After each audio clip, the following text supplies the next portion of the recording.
Terima kasih Anda masih bersama kami di Klik Indonesia Pagi. Saudara, Musabaqah Tilawatil Quran atau MTQ ke-28 akan dilaksanakan tanggal 12 hingga 21 November 2020 di Sumatera Barat. Pemerintah Sumatera Barat terus mempersiapkan untuk menyukseskan MTQ tahun ini. Pemerintah Provinsi Sumatera Barat mengklaim persiapan pelaksanaan Musabaqah Tilawatil Quran MTQ tingkat nasional ke-28 yang akan digelar di Sumatera Barat pada November 2020 hampir mencapai 100%. Rentetan jadwal pun sudah dipersiapkan untuk perlombaan yang dilaksanakan setiap 2 tahun sekali ini. Dalam MTQ nasional tahun ini, Sumatera Barat mengirim 54 orang untuk berbagai cabang perlombaan. Pemprov juga menyiapkan bonus bagi kafilah Sumatera Barat yang berhasil mendapatkan prestasi.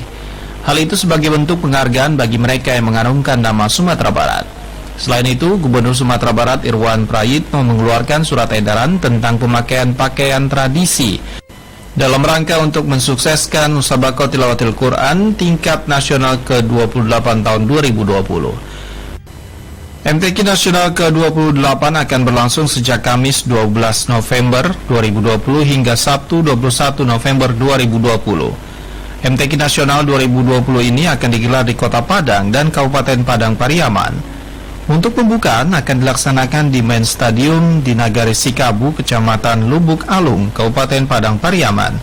Jarak lokasi ini kurang lebih sekitar 30 km dari pusat Kota Padang. Penutupan akan digelar di Masjid Raya Sumatera Barat di Jalan Khatib Sulaiman, Kota Padang.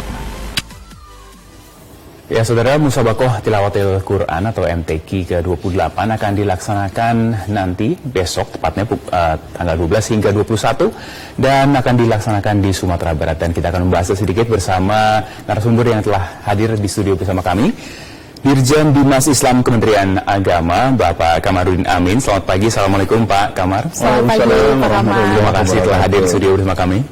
Boleh buka Pak, masker ya? Silakan, kita sudah menjaga jarak agar menjaga protokol kesehatan. Kita akan langsung aja Pak. MTQ ke-28 ini awalnya kan akan digelar Agustus ya, kalau tidak salah ya, lalu diundur ke November. Segarkan dong Pak, segarkan ingatan kami latar belakang penetapan Sumatera Barat sebagai lokasi MTQ tahun ini. Bagaimana Pak? Ya, jadi Sumatera Barat ini kan telah menjadi tuan rumah sudah sejak tahun 83 ya, jadi sudah sangat lama sekali. Dan Bapak Gubernur datang ke Kementerian Agama mempresentasikan keinginan dan persiapannya untuk menjadi tuan rumah. Jadi sesungguhnya atas pertimbangan itu, atas pertimbangan kesiapan, atas pertimbangan usulan dari pemerintah daerah yang aktif untuk mengusulkan dan mempersiapkan diri untuk menjadi tuan rumah, sehingga kemudian pilihan itu jatuh kepada Sumatera Barat yang kebetulan juga sudah sangat lama tidak menjadi tuan rumah. Jadi saya kira pertimbangannya sangat objektif sekali. Ya, Pak Kamar, terkait dengan kemunduran jadwal MTQ ini sendiri yang sekarang kita tetap laksanakan di tengah pandemi COVID-19 ini ya Pak, penyesuaian apa yang kita lakukan Pak? Banyak sekali, jadi termasuk tadinya kenapa mundur, karena kita tadinya khawatir juga ya, apakah dengan pelaksanaan ini kemudian tidak menjadi atau menciptakan klaster baru. Tapi kemudian setelah kita kaji, kita analisis, kita diskusi, termasuk Pak Gubernur dengan Pak Menteri Agama, dengan kami berdiskusi tentang langkah-langkah apa yang harus kita lakukan ketika kita ingin tetap melaksanakan itu, dan berbagai pertimbangan akhirnya kita putuskan untuk tetap kita laksanakan dengan melakukan penerapan protokol COVID-19 secara sangat ketat. Ya, misalnya bahwa seluruh peserta, seluruh hadirin ya, mulai dari peserta, panitia, panitera, dewan hakim, dewan pengawas, itu semua harus melakukan swab test. Jadi yang datang ke Padang itu dipastikan bahwa mereka bebas dari COVID-19. Jadi itu salah satu usaha yang kita lakukan, ikhtiar yang kita lakukan untuk memastikan bahwa tidak ada penyebaran virus di sana. Yang kedua tentu juga penyesuaian venue-venuenya ya. Jadi tempat-tempat yang akan menjadi tempat atau ajang pelaksanaan MTQ itu protokol COVID-nya sangat dijaga. Kemudian juga pembatasan peserta tentunya. Dan ada 2 event yang sangat besar yang terpaksa tidak kami laksanakan, yaitu ta'aruf ya, pawai besar yang biasa dilaksanakan. Yang kedua pameran, karena itu berpotensi mengumpulkan banyak orang, sehingga kita putuskan ya sudahlah, kita untuk yang hal ini kita ikhlaskan saja, kita tidak laksanakan, tetapi tidak mengurangi substansi dari pelaksanaan MTQ tersebut. Jadi tetap kita jalan dengan sebuah upaya maksimal dan keyakinan insya Allah tidak akan menjadi klaster baru penyebaran COVID-19. Iya Pak, kalau kita lihat MTQ ini kan memang sebuah acara monumental ya, bisa kita bilang ya Pak, sebuah acara yang besar 2 tahun sekali sebagai bentuk syiar, begitu pula perwujudan toleransi di Indonesia ini. Ditambah kondisi yang sekarang sedang COVID, lalu tadi juga ada pawai ta'aruf dan bazar yang ditiadakannya.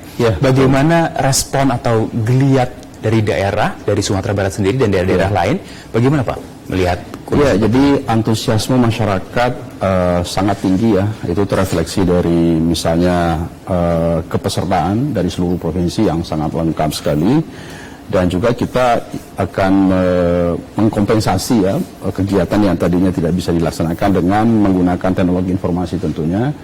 Ya, dengan melakukan siaran langsung live ya termasuk TVRI tentu berkontribusi sangat signifikan sekali, sangat sentral sekali. Kita harapkan media-media yang lain, seluruh media yang kita miliki juga kita maksimalkan semuanya untuk memastikan bahwa informasi dan pemberitaan, penyampaian masyarakat bisa mengikuti secara langsung lewat virtual gitu. Jadi peserta terbatas, penonton terbatas, partisipan terbatas, tetapi bisa menyaksikan secara langsung lewat virtual gitu. Jadi itu langkah yang kita lakukan. Baik, Pak Kamar tadi juga sempat menyinggung terkait dengan antusiasme dari berbagai macam provinsi di Indonesia begitu Pak. Tapi menurut informasi yang kami terima, ada satu provinsi yang tidak bergabung, yaitu Daerah Istimewa Yogyakarta, apa betul Pak? Ya. Dan apa alasannya Pak? Bukan satu, sebenarnya ada 2. Ada 2, satu lagi? Yang terakhir tadinya siap tapi kemudian mengundurkan diri karena yaitu Yogyakarta dan juga NTT ya.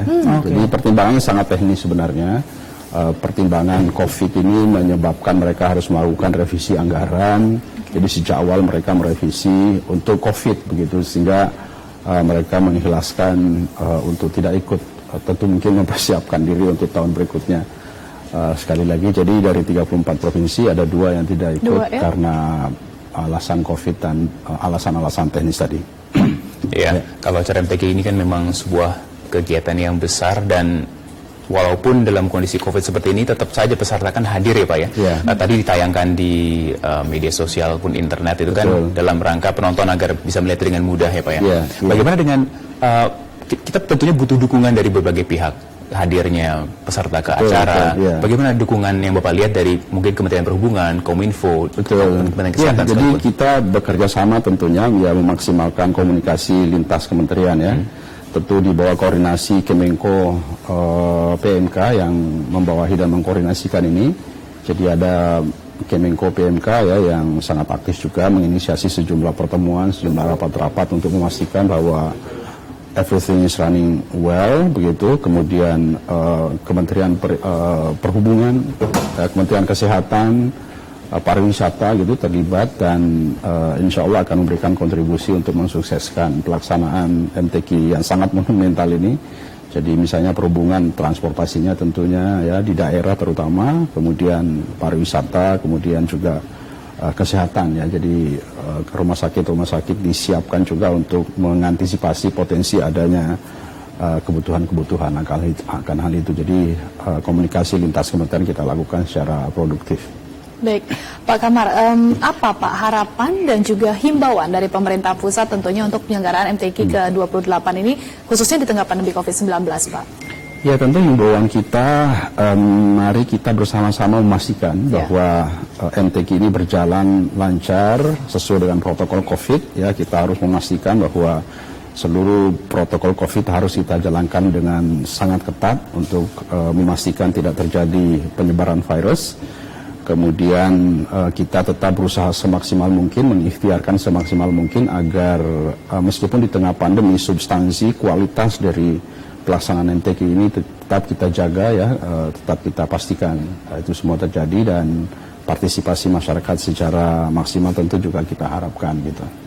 Kita juga, ini kesempatan yang baik untuk mengedukasi masyarakat dan menginformasikan masyarakat bahwa tadi kita dengar pawai ta'aruf yang biasanya diadakan yang memang cukup kolosal besar itu, lalu ada pameran juga dan bazar yang ditiadakan. Nah, apa yang bisa kita harapkan? Itu hilang, apalagi? Atau ada perubahan apa lagi Mas Gantinya MTQ begitu, di atau MTQ? Ya tadi itu, jadi dua hal itu hilang tetapi diganti dengan kegiatan-kegiatan yang memastikan bahwa seluruh kegiatan kan cukup banyak ya. Jadi misalnya ada tahfizul Quran, ya, ada seni baca Al-Quran, ada syarhil Quran, ada fahamil Quran, ada kaligrafi dan lain-lain. Jadi semua yang kita laksanakan ini yang menjadi kegiatan rutin dan substansi dari MTQ ini bisa dinikmati oleh masyarakat lewat Zoom, lewat virtual, lewat media yang kita miliki dan bekerja sama dengan sejumlah media. Jadi kita berharap sekali lagi baik kualitas pelaksanaannya tidak dikurangi, kemudian kualitas pemberitaannya juga bahkan kita upayakan lebih masif ya, lebih intensif karena tidak semua masyarakat bisa hadir.